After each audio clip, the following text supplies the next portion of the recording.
I have made most in the stock market from the medical industry. मैंने stock market में बहुत से पैसे बनाए हैं मेडिकल इंडस्ट्री के थ्रू से। Drug companies and medical instrument companies, I know this area. Drug की कंपनीज और मेडिकल इंस्ट्रूमेंट कंपनी, मैं इन एरिया को जानता हूँ। I do research on the medical drug field. मैंने मेडिकल ड्रग फील्ड पे रिसर्च किया है। That's what Warren Buffett does. वही काम जो वारन बफेट ने किया था, invest in companies that he knows and understand. उस कंपनी में इन्वेस्ट करना जिसको वो अच्छी तरह से जानते हैं और समझते हैं। But you must have seed money in areas you have knowledge. But आपको पैसा उस चीज़ में लगाना चाहिए जिसमें आपको नॉलेज है। I have over 2 million in my profit sharing plan. मेरे 2 मिलियन से ज़्यादा प्रॉफिट शेयरिंग प्लान में है। Doctor south is responsible for making the major investment decision in his family. जो डॉक्टर साउथ है वही रिस्पॉन्सिबल है मेजर डिसीजन के अपने फैमिली में, मेजर इन्वेस्टमेंट डिसीजन अपने फैमिली में। It was his decision to have account at 4 different full service brokerage firm. ये उन्हीं का डिसीजन था कि अकाउंट कर रहे हैं 4 सर्विस ब्रोकरेज फर्म में।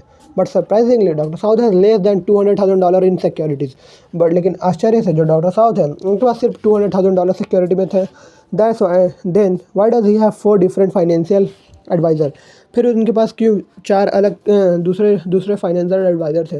बिकॉज ही बिलीव्स, क्योंकि उनका मानना था incorrectly, that he does not need to spend time making his own investment. क्योंकि उनका मानना था कि उनको अपने इन्वेस्टमेंट के लिए टाइम लगाने की ज़रूरत, अपने इन्वेस्टमेंट प्लानिंग के लिए टाइम लगाने की ज़रूरत नहीं है। ही admitted to us that he would be really affluent if he had not take advice from these so called experts। मतलब उनका यह मानना था कि अगर really if it that he would be really affluent if he had not take advice from these so called experts। यदि उन्होंने उन so called experts से एडवाइस नहीं लिया तो वो affluent नहीं बन पाएंगे। but even bad advice does not come cheap। लेकिन bad advice भी बहुत सस्ता नहीं होता है। We estimated that Dr. South spent over $3,500,000 in a single year for advice and trades related to his poorly performing $200,000 portfolio। मतलब हमारे सर्वे में पता चला है कि जो डॉक्टर साउथ है वो हर साल $35,000 खर्च कर देते हैं एडवाइस के लिए। What about doctor north? Doctor north के बारे में क्या? During the same period he spend $0 for transaction fees and $0 for financial advice. उसी पीरियड में उन्होंने अपना, जो डॉक्टर नॉर्थ हैं वो $0 अपने ट्रांजेक्शन फ़ी के लिए और $0 अपने फाइनेंशियल एडवाइस के लिए उन्होंने पे किया था। He is his own financial fee he is his own financial advisor. वो अपने खुद के financial advisor. He really sells stock. वो रियली कम से कम सेल अपना स्टॉक बेचते हैं। Also there are no transaction fees for his direct investing in farmland and its product. और उनका कोई ट्रांजेक्शन नहीं है उनका डायरेक्ट इन्वेस्टमेंट में और उनका फार्मलैंड और उनका प्रोडक्ट में। Doctor South is traditional your fashion. जो डॉक्टर साउथ है ट्रेडिशनली यॉस फैशन के हैं। Has been burned by financial advisor. वो फाइनेंशियल एडवाइज़र के द्वारा जला दिए गए हैं। Too often people in his position respond to cold call from brokers. उनके पोजीशन में जो पीपल उन्होंने रिस्पॉन्ड किया cold call from the brokers who are touting the stock of the week, जो कि स्टॉक को हर हफ्ते पढ़ाते हैं। Too often doctor South is late entering that up market and exit it too early. जो डॉक्टर साउथ है उन्होंने बहुत देरी से उस मार्केट को ज्वाइन किया और उन्होंने जल्दी ही छोड़ दिया उसे। In sharp contrast most of the pros we have interviewed make their own investment decision. Sharp contrast में जो बहुत से पॉज है हमने जिनको इंटरव्यू किया है वो अपना इन्वेस्टमेंट डिसीजन खुद लेते हैं। They take their time energy and to study investment opportunities. वो अपना समय एनर्जी को अपना स्टडी इन्वेस्टमेंट अपॉर्चुनिटी में करते हैं। They consult with financial advisers but ultimately they investment decision are their own. वो फाइनेंशियल एडवाइजर से कंसल्टेशन लेते हैं लेकिन उनका जो फाइनेंशियल इन्वेस्टमेंट डिसीजन होता है वो उनका खुद का होता है। Doctor south has a history of trading rapidly among his brokers. Doctor south का इतिहास हिस्ट्री रहा कि वो जल्दी जल्दी ट्रेडिंग करते हैं। Flavours he spend many dollar for this trade. वो इस इन ट्रेड में बहुत से पैसा खर्च कर देते हैं। If these flavours appreciate in value, they appreciate capital gains taxes। On the other hand, when a stock in a pension plan are traded, they are not subject to capital gain taxes। और दूसरा तरफ देखें तो जब stock pension plan में trade करते हैं तो वो कैपिटल गेन नहीं होता है। Unfortunately doctor south is not a big fan of pension plan. असौभाग्य से जो डॉक्टर साउथ है वो बिग फैन नहीं है पेंशन प्लान के। We estimated that he had less than $40,000 in his plan at the time of our interview with him. हमने ये पता लगाया कि डॉक्टर साउथ का जो पेंशन प्लान में जो मनी है वो $14,000 से भी नीचे है। ये बात हमें इंटरव्यू के दौरान पता चली। Who are your suppliers, how did you hire your household financial advisor. आप अपने हाउस होल्ड फाइनेंशियल एडवाइज़र को कैसे हायर करते हैं। Did you list the position in the help wanted section of your local newspaper. क्या आपने अपने help wanted section local newspaper में अपने लिस्ट किया है।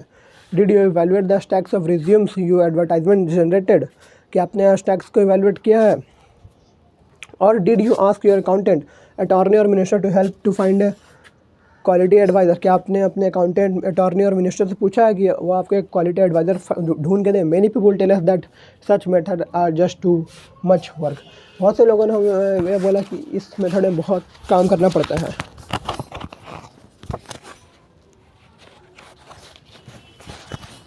दिस इज अनफॉर्चुनेट, यह सौभाग्य है। The more intellect, time and energy you spend in hiring a financial advisor, the more likely you will be to find a suitable one. कि आप जितना अपना टाइम एनर्जी को खर्च करते हैं एक फाइनेंशियल एडवाइज़र को हायर करने के लिए, the more likely you will find a suitable one. आप उतना ही एक अच्छा फाइनेंशियल एडवाइज़र को ढूंढ लेंगे। For have you are not convinced about the need to exert yourself in his task, look at it another way. इसे दूसरे तरीके से देखें। How much time and effort did it take you to find you most recent employment position. आपको कितना समय लेता है, आप जिस एम्प्लॉयमेंट में उसको आपको पाने के लिए कितना समय लगा था। What are the chances that you could call General Motors, IBM और Microsoft and obtain a job today by phone. आप उस चांस को क्या आप उस जॉब्स के बारे में क्या कहेंगे जो मोटर्स, IBM और माइक्रोसॉफ्ट ने एक ऑब्टेन कर लिया है। व्हाट थीम वुड यू से, आप कौन सी थीम कहेंगे। I am a red hot potential employee, मैं एक रेड हॉट पोटेंशियल एम्प्लॉय हूँ। I can greatly enhance the productivity of any department in which I am placed. मैं जिस डिपार्टमेंट में I can greatly enhance the productivity of any department in which I am placed। मैं department का जो काम है वो तेज़ी से बढ़ा दूंगा जिसमें मैं प्लेस कर जाऊँगा। I am a smart, efficient, positive person, well groomed, resourceful and have empathy for the needs of others। मैं स्मार्ट हूँ, एफिशिएंट हूँ, पॉजिटिव हूँ, पर्सनेबल हूँ, वेल ग्रूम्ड हूँ और रिसोर्सफुल हूँ। और मेरे अंदर दूसरों की मदद करने के लिए मैं हमेशा दूसरों की मदद करने के लिए तैयार होता हूँ। When do you want me to start, आप कब चाहते हैं कि मैं स्टार्ट करूँ। Your chances of being hired by placing a telephone call, आपको चांस मिलेगा जब आप एक टेलीफोन कॉल के लिए हायर किए जाएंगे, specially a cold call and are near zero. Then why do you so many people hire their financial adviser after he or she made a cold call to them. लेकिन फिर भी बहुत सारे लोग एक फाइनेंशियल एडवाइज़र को क्यों higher करते हैं जबकि वो उनमें कोल्ड काम कर सकते हैं। Because they are not experience in hiring employee, क्योंकि वो एम्प्लॉयर को हायर करने में उनका कोई भी एक्सपीरियंस नहीं है। Why are not you as wealthy as you should be, आप उतने वेल्दी क्यों नहीं है जितना आपको होना चाहिए। It may be because of the way you operate your house hold, क्योंकि आप जिस तरीके से अपने घर ये इस कारण की वजह से इस कारण की वजह से हो सकता है कि आप अपना हाउस होल्ड को कैसे ऑपरेट करते हैं। Would a business specially a very productivity one, क्या एक बिजनेस बहुत ही प्रोडक्टिविटी है। Ever hire key employee without doing a serious background check and in depth interview, बिना उसके बैकग्राउंड के बारे में जाने हुए उसके बारे में गहराई उसके बारे में पूरी तरह से जान लेने बिना जाने के बिना जाने बिना जाने बिना जाने बिना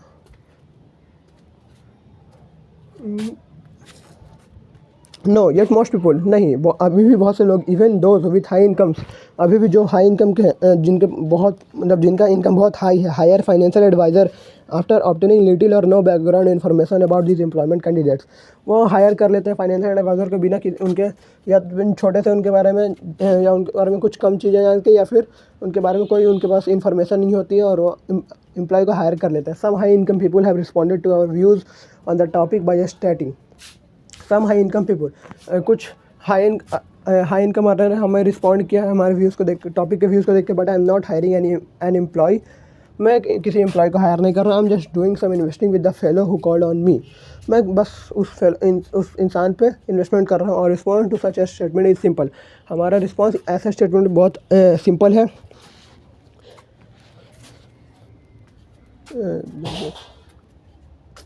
अच्छा, operate your household like a productive business, अपने हाउस होल्ड को ऐसे ऑपरेट करेंगे एक जैसे कि प्रोडक्टिव बिजनेस को करते हैं। The best business hire the best people, अच्छा बिजनेस जो बिजनेस बहुत अच्छा होता है वो बेस्ट पीपल को हायर करता है। They also patronize the best suppliers, और वो बेस्ट सप्लायर को भी पेट्रोनाइज करते हैं। Utilizing the best human resource and top suppliers are two major reason the productive organization succeed while others fail. दो मुख्य कारण होते हैं किसी भी ऑर्गेनाइजेशन का सक्सेसफुल होने के पीछे। पहला है बेस्ट सप्लायर और दूसरा है प्रोडक्टिव बेस्ट ह्यूमन रिसोर्स और दूसरा है top suppliers. You should view all financial advisor who solicit you as a client merely as applications। आप उन सभी फाइनेंशियल एडवाइज़र को देख सकते हैं जिनको आपने सेलेक्ट किया था मर्ली एज एप्लीकेशन के through. View them as prospective employees और suppliers for your house hold.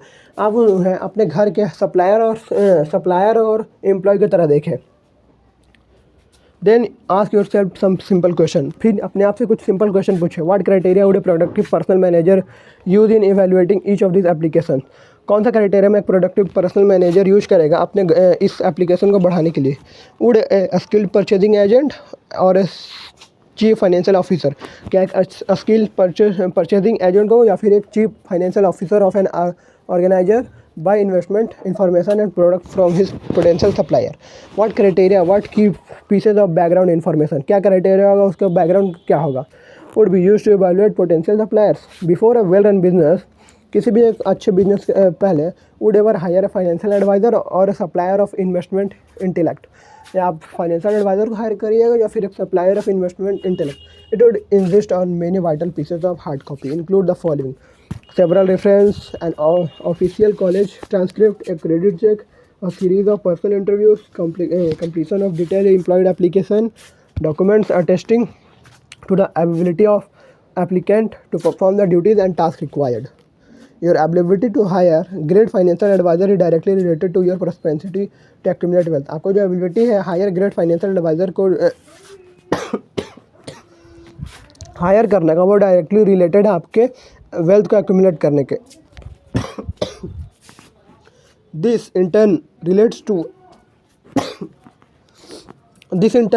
One of the fundamental reason business owners outpace all the other occupational category in accumulating wealth. यह बदल देता है किसी भी relates to one of the fundamental reason.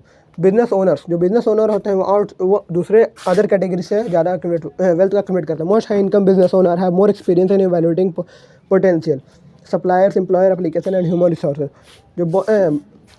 जो business owner है जिनकी इनकम बहुत ज़्यादा है उनको ज़्यादा एक्सपीरियंस है इवैल्यूएटिंग पोटेंशियल सप्लायर को और एम्प्लॉय एप्लीकेशन को और ह्यूमन रिसोर्सेज को than do individual in other occupation किसी दूसरे ऑक्यूपेशनल ग्रुप के मुकाबले। Being in business require the constant evaluation of such resource. Business में बने रहने के लिए आपको ऐसे कॉन्स्टेंट इवैल्यूएशन की ज़रूरत होती है। द मार्थ का method. Several years ago, we had the pleasure of interviewing Mr. Martin, a very astute investor and a self-made millionaire। कुछ साल पहले हमारा प्लेजर था कि हमने मिस्टर मार्टिन का इंटरव्यू किया जो कि एक इन्वेस्टर और एक सेल्फ मेड मिलीनियर थे। Mister Martin participated in a focus group interview. Mister Martin जो थे उन्होंने एक फोकस ग्रुप इंटरव्यू में पार्टिसिपेट किया। We conducted with 8 multi millionaire, जो कि हमने 8 मल्टी मिलियनर के साथ कंडक्ट किया था। To be included in the group, उस ग्रुप में इंक्लूडेड होने के कारण respondent had to be and net worth of 5 million or more. जो रिस्पॉन्डेंट है उसका जो नेटवर्थ है वो 5 मिलियन या उससे ज़्यादा होना चाहिए। Building a net worth of 5 million or more in one generation is quite an accomplish. एक जनरेशन में 5 मिलियन और उससे ज़्यादा नेटवर्क बनाना बहुत बड़ी बात है। But mister Martin is rare even with in this category. तो मिस्टर मार्टिन था वो इस कैटेगरी में रेयर थे।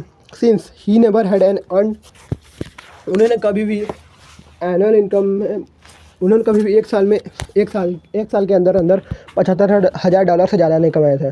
How did mister Martin become so wealthy. लेकिन फिर भी मिस्टर मार्टिन उतने वेल्दी कैसे बन गए। He is one of the best investor we have ever interview. वह उन सब में से एक बेस्ट इन्वेस्टर हैं जिनका हमने इंटरव्यू लिया। Mister Martin made his fortune via the stock market. Mister Martin ने अपना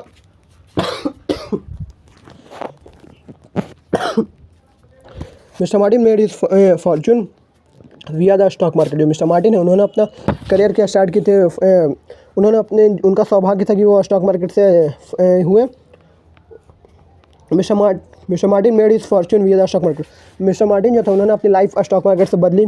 we found him to be extremely bright and well informed about various investment. हमने उन्हें पाया कि वो बहुत ही एक्सट्रीमली ब्राइट और उनके पास अच्छी खासी जानकारी है इन्वेस्टमेंट को लेकर।